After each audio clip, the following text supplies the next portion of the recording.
Keeping in mind the unbelievable technological advancements we have made with devices where we can call, text, and email each other from and to anywhere in the world, do you feel our communicating with each other has improved or gotten worse?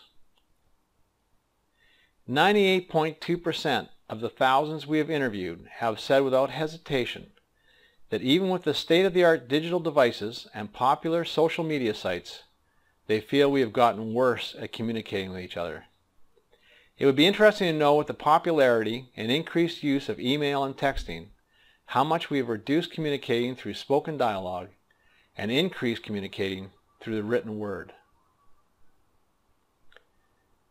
The problem with the written word is that you cannot decipher the tone of the message. This leaves you, the sender, completely vulnerable to massive misinterpretation, speculation, and possibly hurt feelings. If you're a woman and I send you a text message stating only these two words, you might take it as a compliment. The fact is that one doesn't know for sure whether it's a positive or negative message until we hear the tone. If instead of writing the message, I walk up to the woman and say, "Nice dress," it most likely will be interpreted as a compliment. However, if I change the tone and say, "Nice dress," the tone has completely changed the message, even though the words are exactly the same. It is impossible to accurately determine tone if the communication is by text, email, or any other type of written communication, and if the tone is missing, you leave yourself open to complete misinterpretation and/or misunderstanding.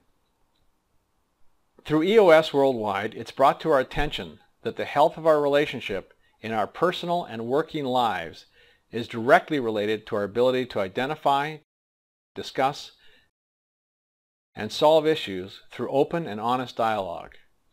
Have you ever been part of a chain of emails going back and forth for days where an employee, customer, or supplier is unhappy and then you as the courageous one pick up the phone and solve the issue in 2 minutes?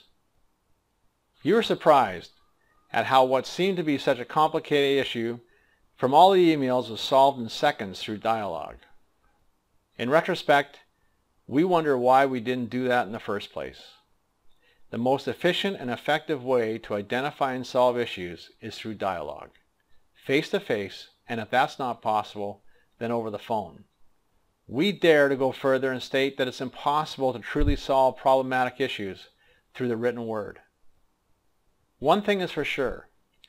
Without dialogue, one runs the risk of having the issue linger or increase in size.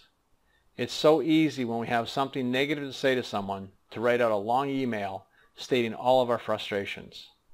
The reason this is easy and tempting to do is that we can't be challenged on our assumptions and we don't have to be present for a response. When we are finished writing it, we press the send button and duck under our desk while we listen for the explosion from the other side. The true leader does not hide behind the keyboard like a coward when it comes to addressing issues. Having face-to-face dialogue where you want to bring up issues that are critical or negative requires true courage. It's only the weak managers and insecure individuals who stay quiet during a meeting and then run like chickens to the safety of their keyboards to fire off their negative messages criticizing what they didn't like. Imagine if in your family or organizational relationships there was a rule or policy that was followed by every single person, where if you wanted to communicate any type of message that was in any way negative, critical, or objecting in nature, it had to be discussed face to face. Or if that wasn't possible, then discussed over the phone. Imagine that everyone was clear, adhered to, and respected as zero tolerance to putting it on paper and communicating it through email or texting or any other type of written media. Imagine how much misinterpretations and misunderstandings would decrease, issues would be resolved more effectively, and your culture as a result would be all the more healthier. We work with management teams to improve the health of their companies by getting them to gather the courage to enter the danger and talk openly and honestly at all levels. To express their opinions face-to-face in a respectful manner, especially when they don't agree with the status quo or the authority.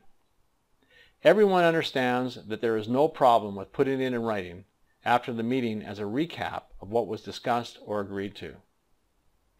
We challenge you and your culture to implement and adhere to the rule that if you want to express your objection, disagreement, or criticism, that you have to do it face-to-face, or if that's not possible, on the phone. Do that and see what happens.